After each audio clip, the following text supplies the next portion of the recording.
జరుపుకున్న వారు ఇద్దరు రాజులు ఉన్నారండి. ఒకరు ఆది కాండములో చూడండి, ఆది కాండము 40వ అధ్యాయము 20వ వచనము. ఆది కాండము 40వ అధ్యాయము 20వ వచనము. 3వ దినమందు జరిగినదేమనగా ఆ దినము ఫరో జన్మదినము. ఎవరి దినం అండి? ఫరో జన్మదినం. ఫరో ఎవరు? ఐగుప్తు రాజు. రాజు బర్త్డే జరుపుకున్నాడు.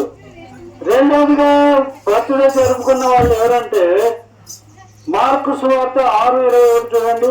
మార్కు సువార్త చూడండి 6:21. నేను త్వరగా ముగిచ్చేస్తాను. 6:21 అండి. అయితే తగిన దినం ఒకటి వచ్చాను. ఎట్లనగా హేరోదు తన జనన దినోత్సవమందు చాలు ఏ రోజు జనన దినోత్సవం చేసుకున్నాడు. ఒకటి పాత నిబంధనలో పరరాజు జన్మదినం జరుపుకున్నాడు. కొత్త నిబంధనలోకి వచ్చిన తర్వాత ఏ రోజు రాజు జన్మదినం జరుపుకున్నాడు. మనలాంటి సామాన్యులు ఆ దినాల్లో జన్మదిన వేడుకలు జరుపుకోవడానికి అవకాశం లేని పేదరికంలో అనుభవిస్తున్నవారు. రాజులు మాత్రమే రాజ్యంలో అధిపతులు ప్రధానులకు గొప్ప గొప్ప వారికి పిలిపించుకొని మనం ఎలాగ బంధువులు మిత్రులు పిలుచుకొని ఎలాగ రచన యొక్క బర్త్డేని జరుపుకోవడానికి వచ్చాము. అలాగా ఆ దినాల్లో రాజులు జరుపుకునేవాళ్ళు. కానీ ఇప్పుడు మనము రాజులైన యాజక సమూహంలో చేర్చబడిన వారమై రాజులుగాను యాజకులుగాను మనం గొప్పగా ఘనముగా బర్త్డేలు జరుపుకుంటున్నాము ప్రియులారా. అయితే మనకు దేవుడిచ్చిన బహుమానానికి దేవుని భద్రత ఉండాలి. హల్లెలూయా, హల్లెలూయా. మనకిచ్చిన పిల్లలకు దేవుని యొక్క కాపుదల ఉండాలి కదా. ఉండాలన్నా వద్దా అండి? మన పిల్లలకు కావాలి కదా, కాపుదల కావాలి కదా. దేవుని కాపుదల మన పిల్లలకు ఉండాలంటే ప్రియులారా చిన్నతనం నుంచి భక్తిని నేర్పించాలండి. ఏం నేర్పించాలమ్మా? ఏం నేర్పించాలా? రచనకు నువ్వేం నేర్పించాలా? కోమలి రచనకు ఏం నేర్పించాలి?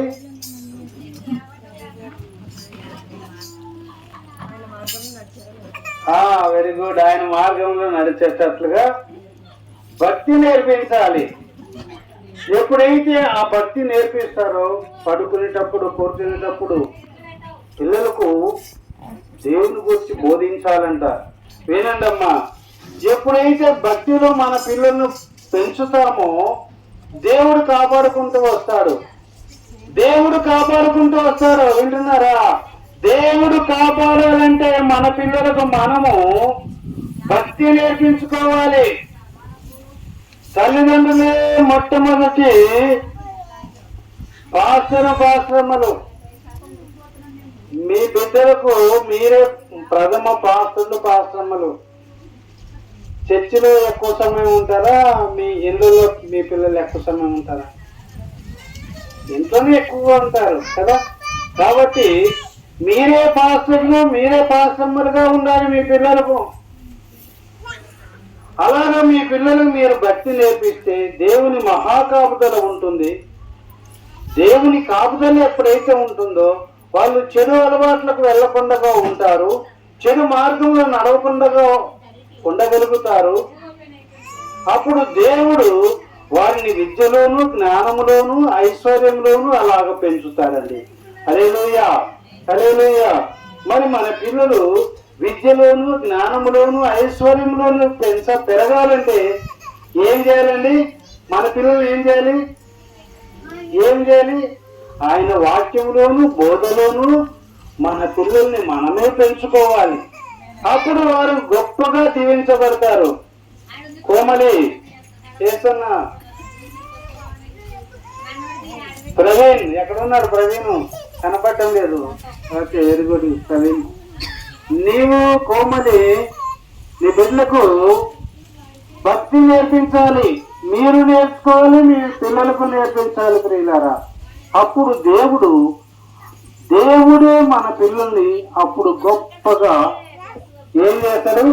విద్యలో దీవెన, జ్ఞానములో దీవెన, ఉద్యోగంలో దీవెన, ఐశ్వర్యంలో దీవెన. హల్లెలూయా. మరి మన పిల్లలతో అలాగ దీవించబడాలంటే తల్లిదండ్రులైన మన చేతిలోనే ఉంది. వాడు తాగాడంటే తల్లిదండ్రులు మనమే ఫెయిల్ అయినా, వాడు సినిమాలు చికాలు తిరుగుతున్నా అంటే తల్లిదండ్రులు మనమే ఫెయిల్ అయినట్టుగా. పాస్తమ్మలుగా తల్లిదండ్రులైన మనమే. ఎందుకు? మనతోనే ఎక్కువగా ఉండేది మన పిల్లలు. పాస్తమ్మలతో ఉంటారండి. ఆదివారం ప్రార్థనకి వెళ్తే ఆ సమయంలో ఉంటారు అంతే, అక్కడ మందిరంలో. మనతోనే ఎక్కువ ఉంటారు కాబట్టి మన పిల్లల బాధ్యత మనదే. మన పిల్లల బాధ్యత మనదే.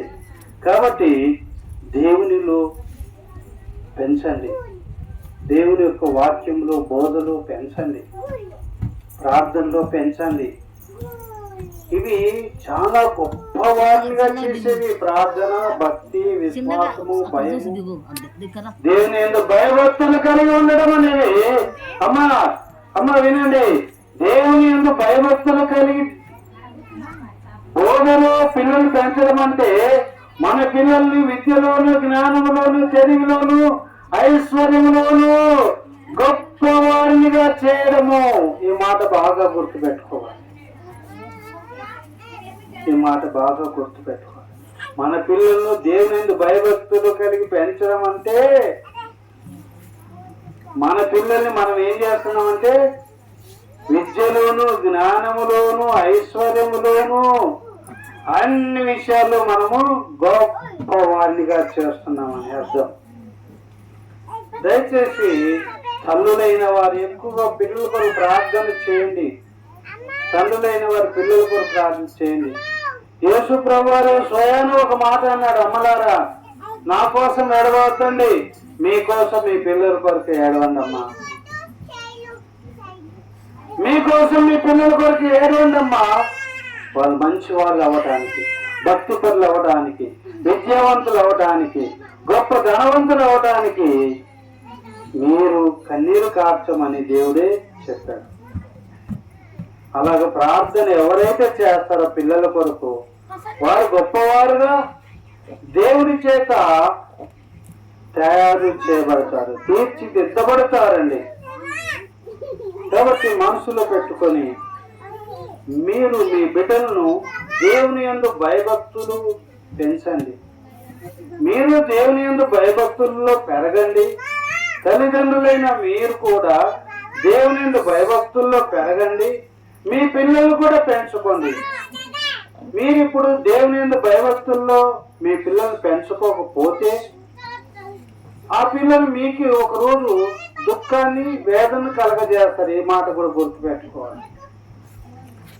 మీరు ఇప్పుడు దేవుని యందు భయభక్తులు కలిగి జీవించే విధంగా మీరు మీ పిల్లల్ని పెంచకపోతే వారే మిమ్మల్ని ఒకరోజు దుఃఖంలోనికి, వేదనలోనికి తీసుకుని వెళ్తారు. ఈ మాట పక్క. కాబట్టి దేవుడు ఎంతో మందికి లేని పిల్లలను దేవుడు మీకు ఇచ్చినప్పుడు ఆ బహుమానాన్ని మీరు దేవుని కొరకు భయభక్తులు కలిగి మీరు పెంచాలి. దేవునికి ఇష్టలుగా పెంచండి. దేవుడు మిమ్మల్ని మీ బిడ్డలను దీవించునుగా. ప్రార్థన చేసుకుందాం. ప్రేమ కలిగిన తండ్రి, పరిశుద్ధుడు, రచన కొరకు వందనాలు ప్రభా.